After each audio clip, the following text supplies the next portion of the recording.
Querida audiencia, conociendo más de cerca a los candidatos y sus propuestas en este segmento, la presencia del general Patricio Carrillo, general retirado, pero que él siempre está dispuesto, nos ha manifestado hasta el micrófono, a servir a los ecuatorianos. Participa por Construye 25, lista 25, que impulsa también la candidatura de Fernando Villavicencio a la presidencia de la República. Bienvenido, general. Buenas tardes. Buenas tardes, Renato. Un gusto poder conversar a través de La Voz de Milagro con todos los ciudadanos en esta tarde. General, usted definitivamente creo que en un país donde la inseguridad ha llegado a sembrar el caos, el terror, justamente desde hace, problemas que se originan no ahora, sino desde hace más de una década, y que poco a poco ha ido esto creciendo, lamentablemente para los ecuatorianos hoy en día es la mayor preocupación. Usted como general justamente lidera esta lista, sus propuestas en esta materia quisiéramos conocer más de cerca. Muchas gracias. Miren, la inseguridad es un fenómeno absolutamente complejo. El problema es que en el Ecuador siempre hemos tratado de buscar soluciones simplistas. Siempre creemos que es un tema de la policía.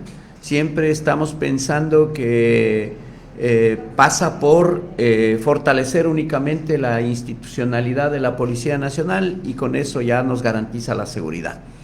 Y el fenómeno es mucho más complejo. Es un tema que aborda educación, es un tema que aborda el diseño de políticas públicas sostenidas de Estado que sobrepasen los gobiernos. No hay cómo dejar de invertir en materia de seguridad.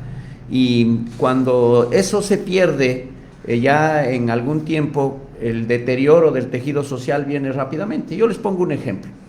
¿Qué hubiese sido de esta generación que hoy está delinquiendo en las calles? Son jóvenes, el perfil es entre 20 y 30 años. Estos muchachos, si hubiesen ingresado al sistema educativo, si no hubieran sido excluidos desde el año 2000, 2005, 2010, 2015 del sistema educativo y hubiesen tenido otras opciones, no encontrarían en el delito, en la criminalidad, el espacio. ¿Qué pasaría en términos de economía? Si hubiesen encontrado de igual manera empleo, la posibilidad de llevar recursos a sus hogares. Por eso, las dos políticas más importantes en materia de seguridad son reactivación económica y educación. Eso en el mediano y en el largo plazo no interesa a quien define la política porque no son cosas visibles. Nos hemos acostumbrado a hacer un dispendio de recursos, a regalar discrecionalmente la plata del Estado y creemos que esa es la forma de ganar electores, pero en el transcurso de un plazo como el que hoy estamos viviendo se han perdido 2 generaciones y los niveles de inseguridad han crecido y se han disparado. Por eso hay que trabajar ahora para alejar a los jóvenes de los vicios, para alejar a los jóvenes de las armas y acercarles a las virtudes, al arte, al deporte, a la cultura, a la educación. Ese es el principal mecanismo de seguridad. En entrevista con el general Patricio Carrillo, candidato a asambleísta nacional por Construye 25, usted ha ponderado 2 aspectos fundamentales, como es la educación y prácticamente el bloqueo a la educación superior. Se refería a usted cuando muchos bachilleres no tuvieron esa posibilidad de ingresar. Exclusión, Renato, mire, deserción escolar en todos los niveles y luego exclusión a la formación técnica, tecnológica o de nivel superior. Exclusión financiera, 8 de cada 10 ecuatorianos no puede acceder al sistema formal de la banca ni al cooperativismo y encuentran oportunidades crediticias en la usura y en el chulco, que también produce violencia por los pagos diarios que tienen que hacer y muchas veces con unas tasas de interés elevadísimas.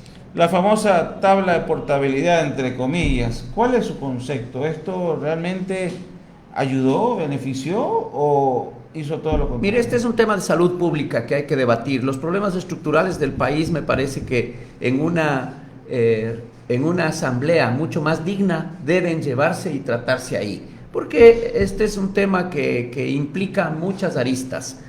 A mí me parece que cuando miramos de una manera muy simple el fenómeno podemos equivocarnos. Sin embargo, lo que yo soy partidario permanentemente es del buen ejemplo. Si nosotros tenemos ejemplos de las personas adultas buenos, la referencia va a ser esa. Pero si el mal ejemplo, tenemos gobernantes presos, gobernantes que sobornan, gobernantes, candidatos que se ponen a fumar marihuana, que beben, que violan, ¿cuál es el ejemplo? Están atrás de violencia intrafamiliar. ¿Cuál es el ejemplo? Y eso al final se traduce en la voluntad de querer o no querer cambiar. Si no somos capaces nosotros de cumplir normas sociales, difícilmente vamos a proponerlas. Por eso es que no se han debatido cosas importantes. Pero más allá de esto, mientras más alejemos de la droga, de las armas, de los vicios a los jóvenes y a los niños, mejor sociedad vamos a tener en el mediano y en el largo plazo. Revisar la educación, de pronto mejorar el aspecto en cuanto a la enseñanza de valores, fortalecer los principios, que obviamente esto viene de la familia, pero si no tenemos una familia que es bien estructurada, bien formada desde las escuelas, sino que aprende, observa, consumir, adicciones y más, entonces, ¿qué ejemplo se va a dar? Por eso es el mal ejemplo. Mire, tenemos expresidentes prófugos, tenemos ministros de Estado con grillete, tenemos ministros de Estado que no quieren reconocer que hay graves problemas de corrupción en el país. Esa es la realidad del país. Hay que dar la vuelta. Pero hay que diferenciar. Una cosa es delincuencia común y otra cosa es delincuencia criminal organizada. La delincuencia común utiliza ciertos medios que pasa por el debilitamiento de instituciones. Hay que recuperar la capacidad coercitiva del Estado, hay que devolverle un principio de autoridad a instituciones como la Policía Nacional, como Fuerzas Armadas, hay que crear un sistema mucho más integral, de integridad y de probidad en la administración de justicia.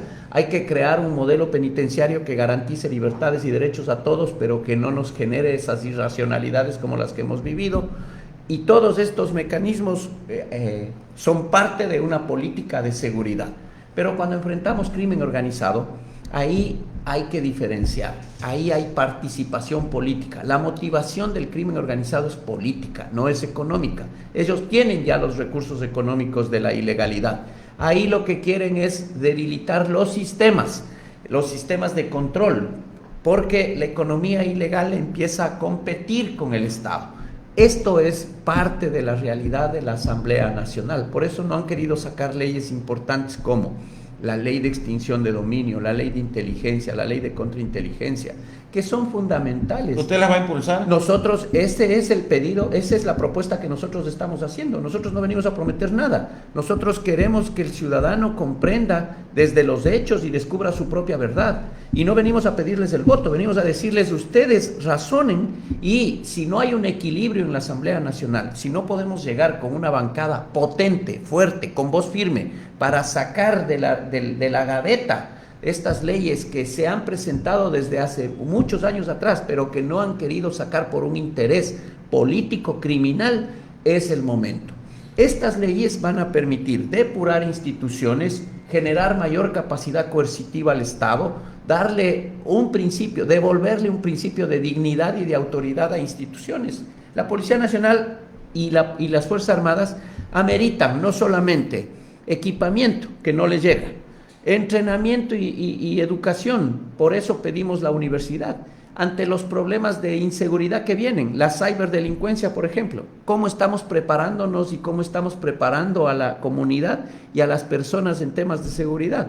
La policía escolar que hoy se necesita, pero no necesariamente un funcionario del Estado, sino unas personas que puedan cumplir ese rol, que vengan desde la formación civil, que son los mismos funcionarios de los centros educativos, pero hay que formarles en algún lugar.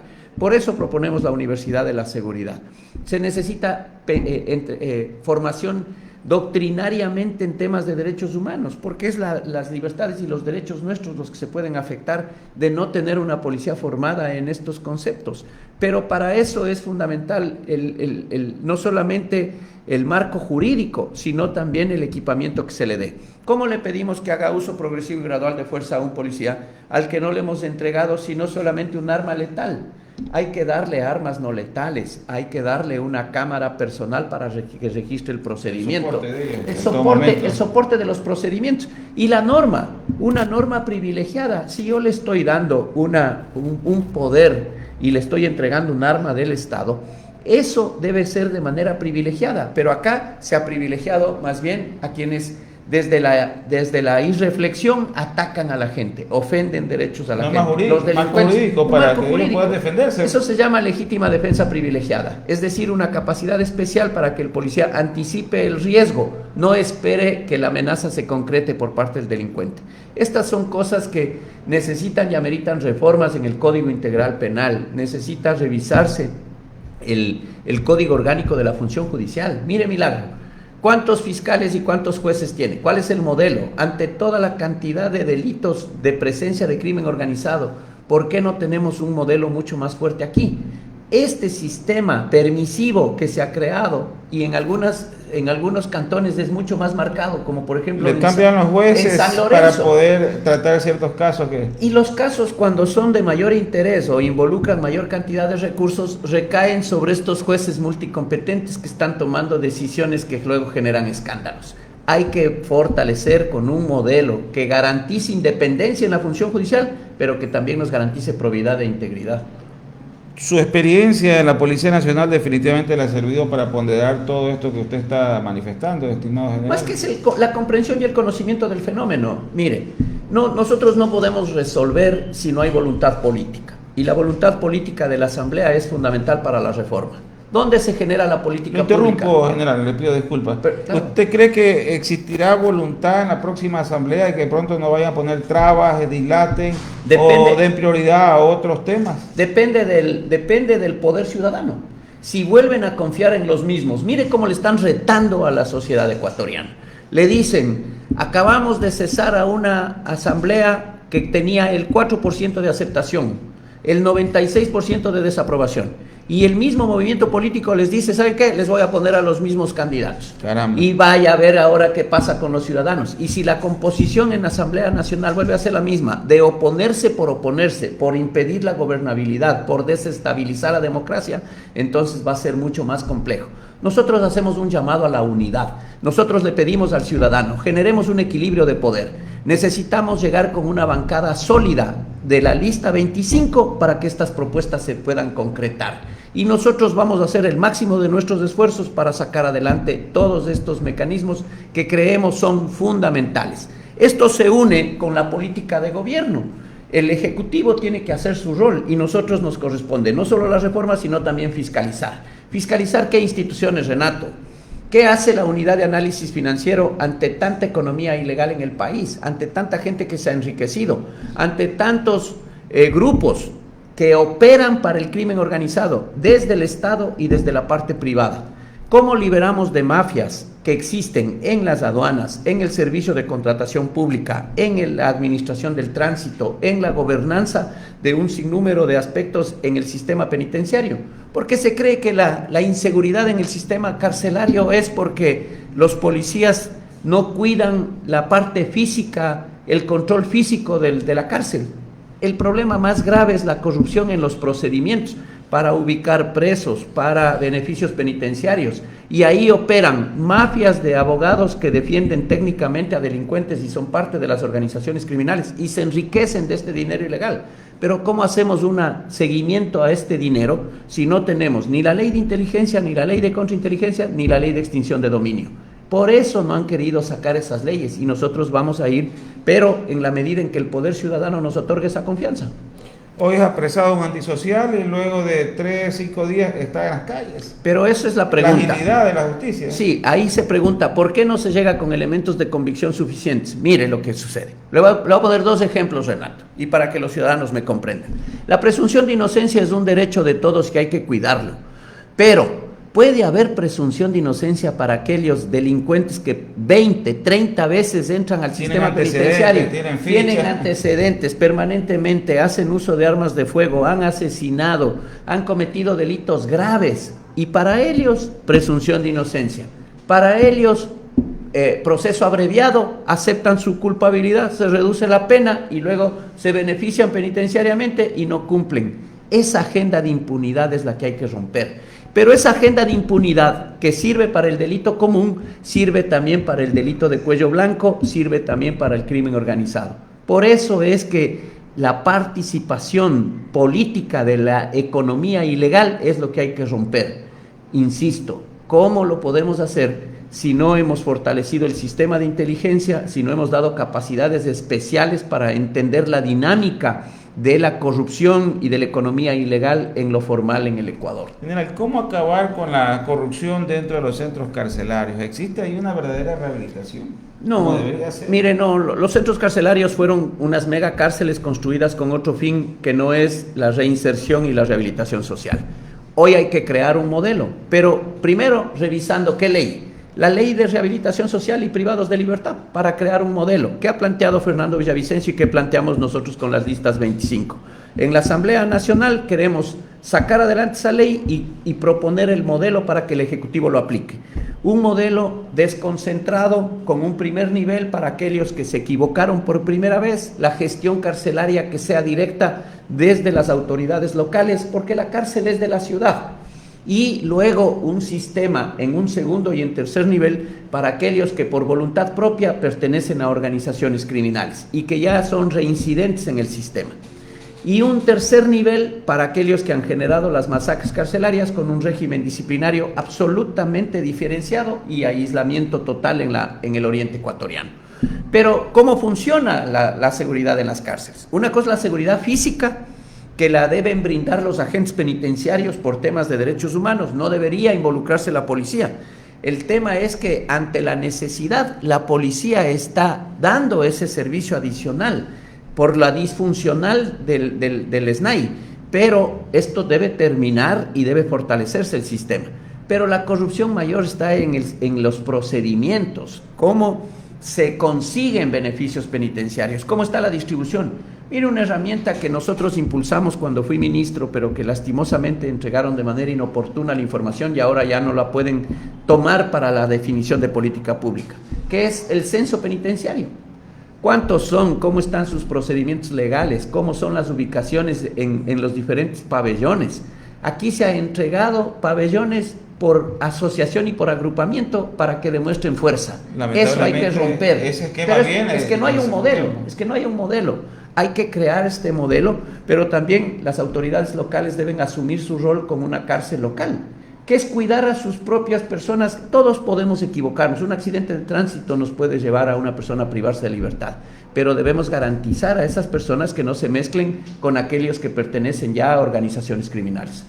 Perfecto, en la parte final, general Patricio Carrillo, usted, conocedor, con su experiencia en servicio pasivo en la actualidad, desde la Asamblea Nacional, en caso de ser electo, ¿cuál va a ser su prioridad en este caso? Nosotros tenemos dos prioridades. La primera es dar estabilidad y gobernabilidad, porque queremos salir de esta asamblea conspiradora, una asamblea que no ha permitido el desarrollo democrático del país, una asamblea que como no son gobierno se oponen absolutamente a todo. Hay que tener más empatía social con los problemas de los ciudadanos para buscar una solución. Entonces, lo primero, gobernabilidad. Y lo segundo, identificar aquellas reformas que son necesarias para fomentar un sistema mucho más fortalecido en temas de control y seguridad ciudadana. La política de defensa con fuerzas armadas, ejército en las fronteras norte y sur, marina en el espacio acuático y fuerza aérea en el espacio aéreo, que nos garanticen integridad territorial, soberanía y protección de derechos y libertades. Un sistema, una política criminal que garantice que los privados de libertad no generen mayores incidentes de miedo, de terror, de inseguridad en el país. Una política exterior que dé confianza y credibilidad, porque el fenómeno del crimen organizado es internacional y no podemos nosotros solo desde lo local buscar una solución. Hay que crear una mancomunidad. La costa del Pacífico, si es el sitio por donde se exporta droga, la costa del Pacífico debería estar protegida, al menos en lo binacional con Colombia y con Perú, pero también con todos aquellos países de Centroamérica y del Cono Sur que están en esta parte del océano. Eso es fundamental y nosotros por un falso concepto de soberanía no queremos involucrarnos con determinados países. Esto es un error. Luego tenemos la política de inteligencia, que es importantísima para la depuración de instituciones y para tener capacidades estratégicas que nos adelante. La política de gestión de riesgos, porque no es solamente la posibilidad de que me roben y me asalten, es la posibilidad también de que no pueda responder ante el fenómeno eminente del niño que ya viene. La seguridad vial, la seguridad jurídica, la seguridad alimentaria, la seguridad sanitaria. Si hay un accidente aquí afuera en la calle, ¿en qué tiempo viene la respuesta del ECU para enviarme una ambulancia? Yo puedo morir desangrado ese rato. Entonces, todos estos conceptos de seguridad hay que restablecerlos. Este es un tema de convivencia pacífica de lo que somos los ecuatorianos y creemos que hay que trabajar fuertemente, pero también con una institución que amerita dignificarla nuevamente, la policía. La policía debe recibir los recursos necesarios en su logística, en su equipamiento, en sus capacidades, devolverle la moral. Le robaron 950 millones a la seguridad social policial y eso debilitó la moral de los uniformados. Pero también hay que reconocer que en ese espacio hay que hacer depuración. Hay problemas, hay escándalos y hay corrupción. Hay que limpiar también la Policía Nacional. Muchísimas gracias a la presencia del general acá, Patricio Carrillo, justamente en este espacio de entrevista, el ex candidato a asambleísta nacional por Construye 25. Buenas tardes. Gracias, Renato, buenas tardes. Un gusto saludar con todos. Más cobertura, más